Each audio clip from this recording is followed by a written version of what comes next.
ओम शांति। मैं सफलता मूर्त आत्मा हूँ।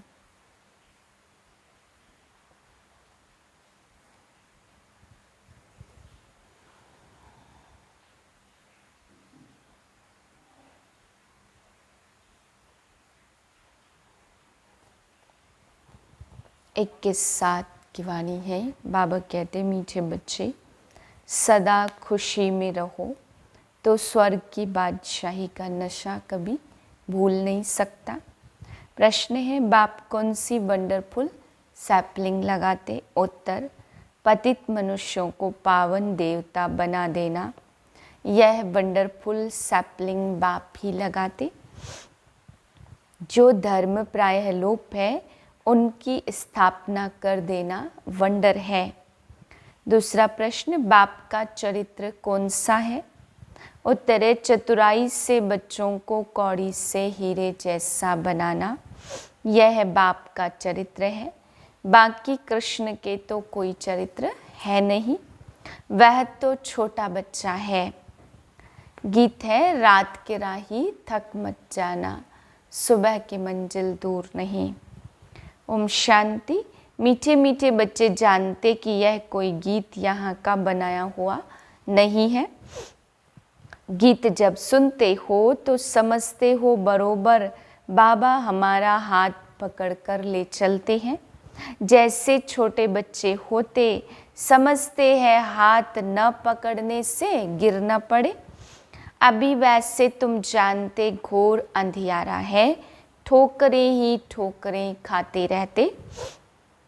बुद्धि भी कहती बाबा ही है जो स्वर्ग की सचखंड की स्थापना करने वाला है। ऊंचे ते ऊंचा वह सच्चा बाबा है, उनकी महिमा करनी होती है औरों को निश्चय बुद्धि बनाने के लिए। बाप है ही स्वर्ग स्थापन करने वाला अथवा हेविनली गॉड फादर। वही तुम बच्चों को पढ़ाते हेविनली गॉड फादर माना हेविन स्थापन करने वाला। अब वह हो गया हेविन का प्रिंस, रचता तो एक बाबा ही है। बाबा हेविन का रचयिता है। अब हम फिर से श्रीमत पर चलकर विश्व के मालिक बन रहे हैं। यह भूलने की बात नहीं है। अंदर में बड़ी खुशी होनी चाहिए। आत्मा को अंदर खुशी होती है। आत्मा का दुख व सुख शक्ल पर आ जाता। देवताओं की शक्ल कितनी हर्षित मुख है। जानते हैं वह स्वर्ग के मालिक थे।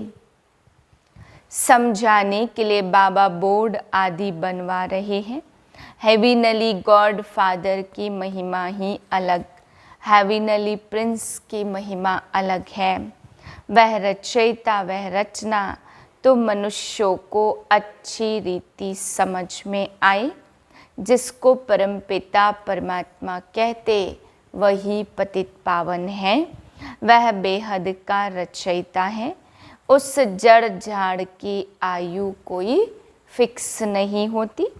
इस झाड़ की आयु बिल्कुल फिक्स है।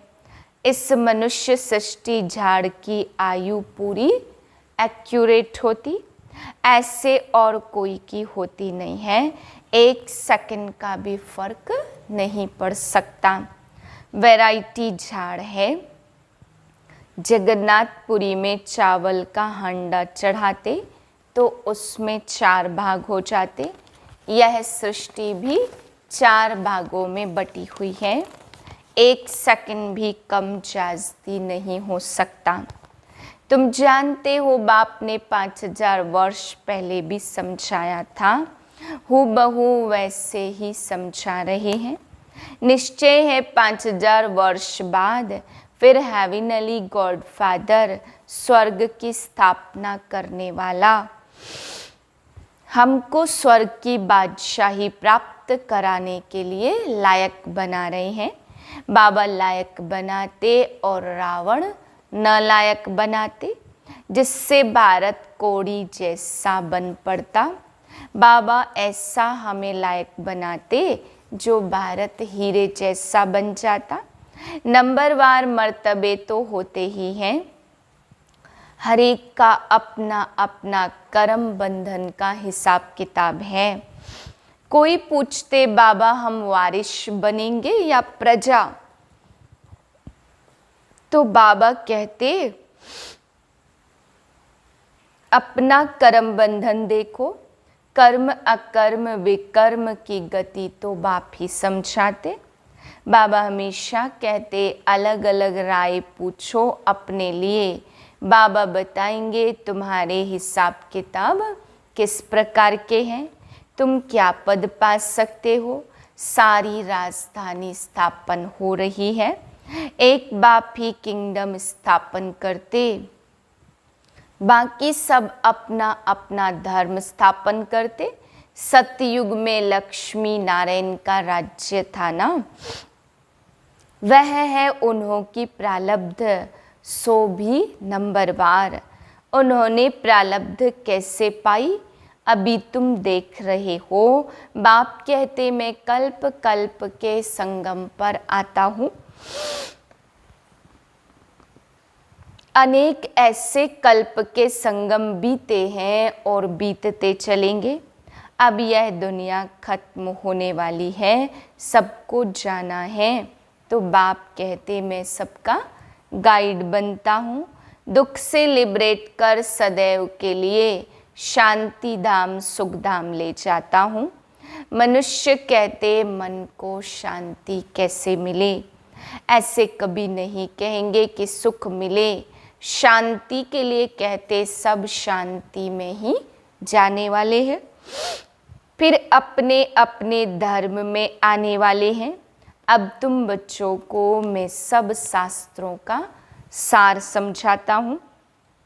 लाखों गीता पाठशालाएं होंगी, जन्म जन्म से पढ़ते आए, आखिरिन तो एम ऑब्जेक्ट होनी चाहिए।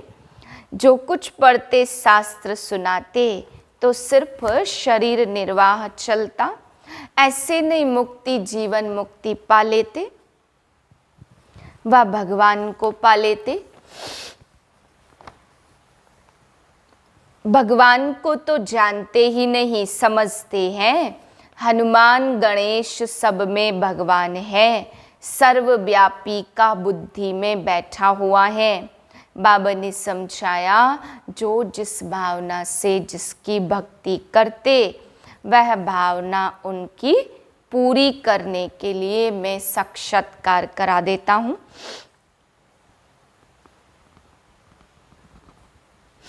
वह समझते बस हमें भगवान मिल गया, खुश हो जाते। भक्त माला ही अलग है और ज्ञान माला ही अलग है, इसको रुद्र माला कहा जाता, और वह है भगत माला। जिन्होंने जाजती ज्ञान पाया उन्हों की माला, और वह जाजती भक्ति करने वालों की माला। इस समय के जो संस्कार जाएंगे, फिर संस्कार अनुसार राजा रानी बनते हैं, फिर धीरे धीरे कला कम होती जाती। अभी तुम बीच में हो तो बुद्धि वहाँ लटकी हुई है, बैठे भल हम यहाँ हैं, परंतु बुद्धि योग वहाँ है। आत्मा को ज्ञान है कि अभी हम जा रहे हैं, बाबा को ही याद करते हैं, हमारी आत्मा पार हो रही है। इस शरीर को इस किनारे ही छोड़ देंगे। इस किनारे है पुराना शरीर और उस किनारे है हसीन सुंदर शरीर। यह हुसैन का रथ है। हुसैन उस जिसको अकाल मूर्त कहते, उसका यह तख्त है। आत्मा तो अकाल है। अभी तुमको आयरन से गोल्डन एज में बाप ले जाते, अपना परिचय देते रहते। उनको कहते हेविनली गॉडफादर, उनका अलौकिक दिव्य जन्म है। खुद बतलाते मैं कैसे प्रवेश करता हूँ, इसको जन्म नहीं कहेंगे। जब समय पूरा होता है तब भगवान को संकल्प उठता, जाकर रचना रचे। ड्रामा में उनका पार्ट है ना, तो परमपिता परमात्मा भी ड्रामा के अधीन है। मेरा पार्ट ही है भक्ति का फल देना। परमपिता परमात्मा को सुख देने वाला ही कहा जाता। अच्छा कर्तव्य करते हैं तो अल्पकाल के लिए उसका रिटर्न मिल जाता। अब देखो, राखी का त्योहार आता है तो इस पर भी समझाना पड़े। राखी है ही पतित को पावन बनने की प्रतिज्ञा के लिए, अपवित्र को पवित्र बनाने का रक्षा बंधन। तुमको पहले पहले परिचय देना है पतित पावन बाप का। जब तक वह न आए तब तक मनुष्य पावन बन नहीं सकते। बाप ही आकर पवित्र बनने की प्रतिज्ञा कराते। जरूर कब हुआ है जो रस्म रिवाज चली आई। अब प्रैक्टिकल में देखो, ब्रह्मा कुमार कुमारियां राखी बांध पवित्र रहते। जनेऊ कंगन आदि भी सब पवित्रता की निशानी है। पतित पावन बाप कहते काम महाशत्रु है। अब मेरे साथ प्रतिज्ञा करो कि हम पवित्र रहेंगे, बाकी कोई कंगन आदि पहनना नहीं है।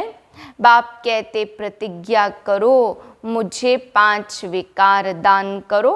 यह राखी बंधन कोई 5000 वर्ष पहले भी हुआ था। पतित पावन बाप आया था, आकर राखी बांधी थी कि पवित्र बनो, क्योंकि पवित्र दुनिया की स्थापना हुई थी। अब तो नरक है, हम फिर से आए हैं। अब श्रीमत पर प्रतिज्ञा करो और बाप को याद करो तो तुम पावन बन जाएंगे। अभी पतित मत बनो, तुम भी कहो हम ब्राह्मण आए हैं प्रतिज्ञा कराने। हम प्रतिज्ञा करते हैं कि हम कभी पतित नहीं बनेंगे, परंतु ऐसे बहुत लिख कर देते, फिर खत्म हो जाते। ब्रह्मा द्वारा आकर बाप डायरेक्शन देते, बच्चे अब पवित्र बनो। तुम पवित्र ब्राह्मण बनो तो देवता बन जाएंगे। एल्बम भी दिखाना चाहिए कि राखी की रस्म कब से शुरू हुई थी।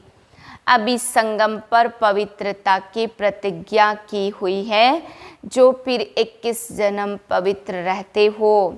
अब बाप कहते माँ में कम याद करो, ऐसी ऐसी पॉइंट निकाल, पहले ही भाषण बनाना चाहिए। यह रस्म कब से शुरू हुई? 5000 वर्ष की बात है। कृष्ण जन्माष्टमी भी 5000 वर्ष की बात है। कृष्ण के चरित्र तो कुछ भी नहीं है, वह तो छोटा बच्चा। चरित्र तो एक बाप के हैं जो चतुराई से बच्चों को कौड़ी से हीरे जैसा बनाते।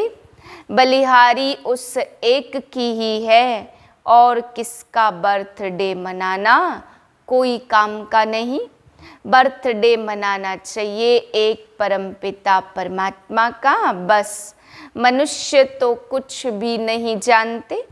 अच्छा, मीठे मीठे सिकिलधे बच्चों प्रति माता पिता बाप दादा का याद प्यार और गुड मॉर्निंग। रूहानी बाप की रूहानी बच्चों को नमस्ते। हम रूहानी बच्चों की रूहानी बाप को नमस्ते। धारणा के लिए पहली पॉइंट, वारिश बनने के लिए अपने सब हिसाब किताब कर्म बंधन चुकतू करने हैं। बाप की जो राय मिलती है उस पर ही चलना है। दूसरी पॉइंट, सबको बाप का सत्य परिचय दे। पतित से पावन बनाने का श्रेष्ठ कर्तव्य करना है। पवित्रता की राखी बांध पवित्र दुनिया के मालिक बने का वर्षा लेना है। वरदान है, एक पास शब्द की स्मृति द्वारा किसी भी पेपर में फुल पास होने वाले पास विद ऑनर भाव।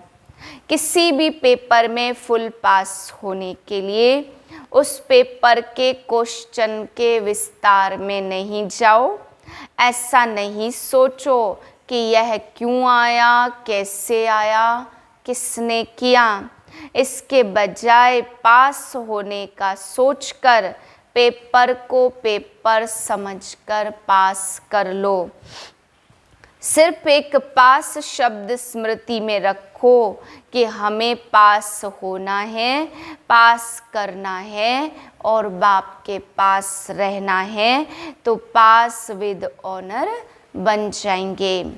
स्लोगन है, स्वयं को परमात्म प्यार के पीछे कुर्बान करने वाले ही सफलता मूर्त बनते हैं। ओम शांति।